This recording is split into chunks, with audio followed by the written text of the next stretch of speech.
Scary stories Hindi channel में आप सभी का स्वागत। चलिए शुरू करते हैं हमारी आज की कहानी। हमारी आज की कहानी का शीर्षक है भूत की कहानी।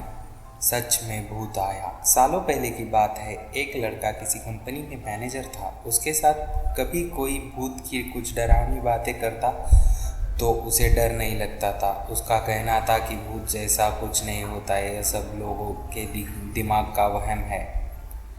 एक दिन ऑफिस में ज़्यादा काम की वजह से वो घर रात को लौट रहा था। बाइक से आराम से रात को घर जाते जाते अचानक एक सुनसान सड़क पर उसकी गाड़ी खराब हो गई। रात का समय था, कोई गाड़ी ठीक करने वाला नहीं मिलेगा सोचते हुए वो अपनी बाइक को खींचते हुए पैदल चलने लगा। कुछ ही दूर पहुंचा था कि उसे एक बस स्टॉप के पास कोई फकीर बैठा हुआ दिख गया। काफ़ी देर से बाइक खींच रहे लड़के को भी सोचा कि थोड़ी देर इधर इंतज़ार कर लेता हूँ। वो सीधे फकीर के पास चला गया और बैठकर उससे बातें करने लगा। दोनों के बीच करीब 10 मिनट की बात हुई और उसी वक्त भूतों का जिक्र भी आ गया। हंसते हुए लड़के ने कहा कि भूत जैसा कुछ नहीं होता और न ही मैं इन्हें मानता हूँ, ये सारी झूठी और वहम वाली बातें हैं। फकीर ने लड़के की तरफ देखने की और देखा और बोला, तुम भूत को नहीं मानते हो वो एक अलग बात है। अगर तुम ऐसा कहोगे कि भूत होते ही नहीं है तो ये सरासर गलत है। लड़का फिर हंसा और पूछने लगा कि भूत होते हैं तो दिखते क्यों नहीं? क्या आपने कभी भूत देखा है? क्या आप मुझे दिखाएंगे एक भूत?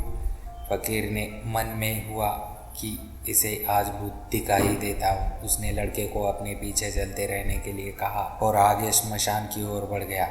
सुनसान रास्ते में दोनों पैदल चल रहे थे। अब लड़के को थोड़ा डर लगने लगा, लेकिन हिम्मत करते हुए आगे बढ़ा।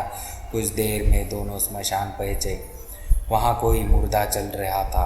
फकीर ने उस लड़के को एक जगह पर बैठाया और कहा कि कुछ देर पहले यहाँ एक लाश जली थी, अब तुम्हें यहाँ मैं भूत दिखाऊंगा। फकीर ने फटाफट वहाँ पर कील गाड़ कर एक धागा बांध दिया और धागे के आखिरी हिस्सा उस लड़के के हाथ में थमाते हुए कहा, धागे की सीध में मैंने 4 बताशे रखे हैं। इन्हें खाने के लिए 4 आत्माएं आएंगी।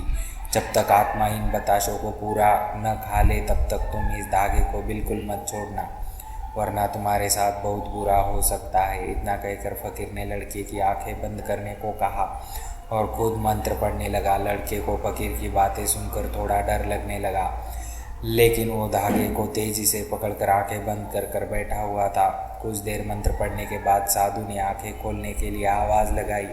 लड़के ने जैसे ही आंखें खोली तो सामने 4 आत्माएं बताशे खा रही थी। उसे इस सब पर विश्वास नहीं हो रहा था। तभी उसकी नज़र एक आत्मा पर पड़ी और वो कोई और नहीं, उसका पड़ोसी था जिसकी मौत 2 दिन पहले ही हुई थी। उसे देखते ही लड़के के हाथ से वो सफ़ेद धागा छूट गया। उसने घबराहट में आसपास उस फकीर को देखा, लेकिन वो मंत्र पढ़कर जाग चुका था। अब डर के मारे वो तेज़ी से अपने घर की ओर दौड़ने लगा। इस दौरान उसे कोई बार उसका नाम लेकर पीछे से आवाज़ दे रहा था, लेकिन वो मुड़ा नहीं। किसी तरह से वो घर पहुंचा और डरते डरते सुबह हो गई। सुबह से पहले उसने श्मशान की घटना के बारे में अपने माँ बाप को बताया और सोने के लिए कमरे में चला गया। कुछ देर बाद जब उसकी आँख खुली तो वो श्मशान में ही था। वो कैसे दोबारा श्मशान घाट पहुँचा किसी को नहीं पता, लेकिन उस दिन के बाद लड़के की तबीयत दिमागी रूप से खराब होने लगी।